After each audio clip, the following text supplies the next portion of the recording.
So students, अब हम start करने जा रहे हैं चैप्टर 1 क्लास 12 मैथमेटिक्स। इसके अंदर रिलेशन एंड फंक्शन चैप्टर जो है उसके हम माइंड मैप जानेंगे पहले कि माइंड मैप के अंदर क्या क्या पढ़ने वाले हैं अपन।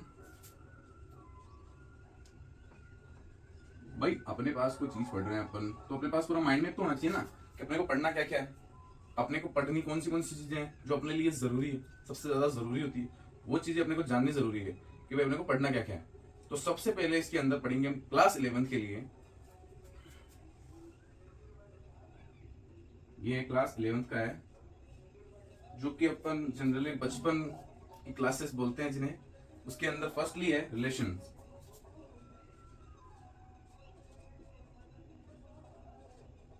उसके बाद अपन पढ़ेंगे सेट बिल्डर फॉर्म,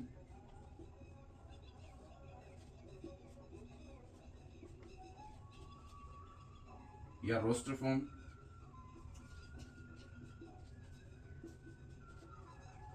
ये क्लास 11 के टॉपिक्स है। ये जो अपन देख रहे हैं ये क्लास 11 के टॉपिक्स है। उसके बाद अपन पढ़ेंगे डोमेन, पहले रेंज, फिर डोमेन एंड कोडोमेन। उसके बाद जो लास्ट टॉपिक आएगा 11th का वो होगा अपने पास number of relations, number of relations. अब जो आएगा अपने पास ये आएगा अपने पास क्लास 12th का टॉपिक्स आएगा types of relations. Basic types of relation में क्या होगा कि इसके अंदर अपने पास रिलेशंस के टाइप्स आएंगे। रिलेशंस के टाइप्स बोले तो empty set, empty relation, sorry empty relation and universal relation.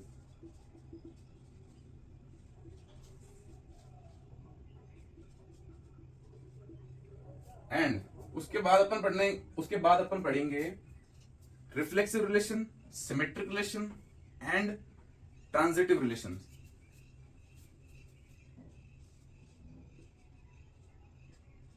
Reflexive relation,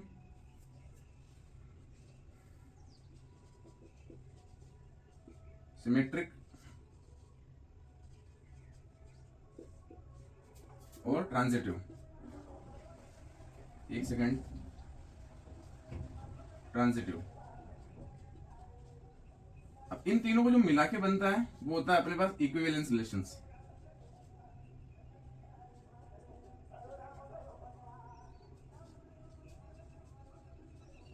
equivalence relation. अब ये बेसिकली अपने पास माइंड मैप है पूरा। इस माइंड मैप के थ्रू चलेंगे अपन क्लास 11 के। पहले ये टॉपिक्स कवर करेंगे, उसके बाद अपन टाइप्स ऑफ रिलेशंस पे आएंगे, उसके बाद अपन reflexive relation, symmetric relation and transitive relations पे आएंगे। और इन तीनों को मिला के एक रिलेशन अपने पास बनता है, उसे बोलते हैं इक्विवेलेंस रिलेशंस।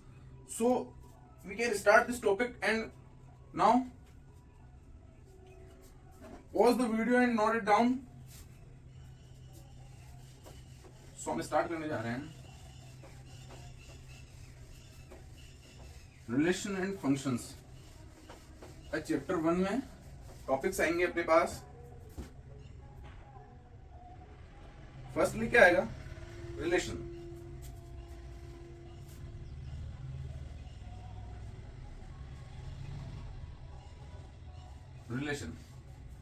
रिलेशन क्या होता है?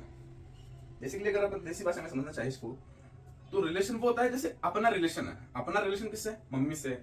अपना रिलेशन पापा से, अपना रिलेशन दादी से, या फिर पापा का रिलेशन दादी से, मम्मी का रिलेशन दादी से। तो वो चीजें अपने पास रिलेशन होती हैं। अब अपन जो 11th में पढ़ा था वो अपन वापस पढ़ेंगे कि रिलेशन होता क्या है, बेसिकली रिलेशन में चलता क्या है। जैसे अपने पास एक रिलेशन दिया हुआ है 1, 2 and 3, 4, 5 and 6। ये रिलेशन है। इसके अंदर 1 से 4th में कोई रिलेशन अपने को दिया हुआ है।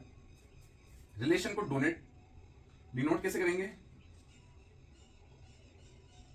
ए से बी में कोई फंक्शन है, ये फंक्शन ए है, ये फंक्शन बी है, उसमें ए से बी में कोई रिलेशन है तो इसको लिखेंगे अपन 1,4।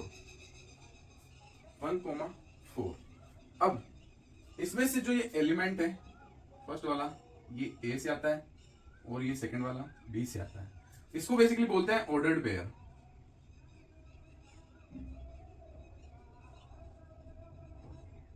इसको बोलते हैं ordered pair. Ordered pair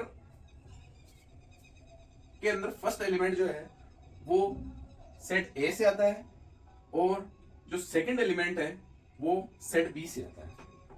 normal चीज अपने पढ़ी है कि सेट ए से आने वाले एलिमेंट और सेट बी से आने वाले एलिमेंट। अब अपन पढ़ते हैं इसके अंदर रिलेशन किसी से भी हो सकता है, इससे भी हो सकता है, इससे भी हो सकता है। तो 1,5 1,6 रिलेशन इससे भी हो सकता है, रिलेशन इससे भी हो सकता है, रिलेशन इससे भी हो सकता है। इसलिए जो जो रिलेशन बन सकते हैं अपने पास वो रिलेशन अपन बना रहे हैं। 2,4 2,5 2,6 एंड इसका भी रिलेशन इससे बन सकता है, इससे बन सकता है, इससे बन सकता है।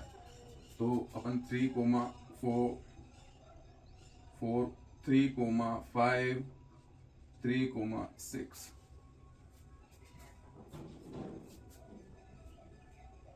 These are all the relations। इन सबको अपन कर्ली ब्रैकेट्स में बंद कर देते हैं तो अपने पास बन जाता है A क्रॉस B। इसे बोलते हैं अपन Cartesian product. Cartesian product, Cartesian product. हर सेट ए के हर एलिमेंट का रिलेशन अपने सेट बी के हर एलिमेंट के साथ होना कार्टेशियन प्रोडक्ट कहलाता है। Relation set A to B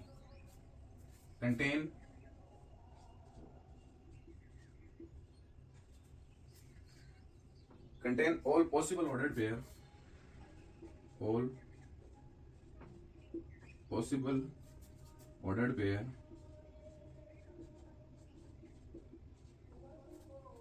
contain all possible ordered pair in relation from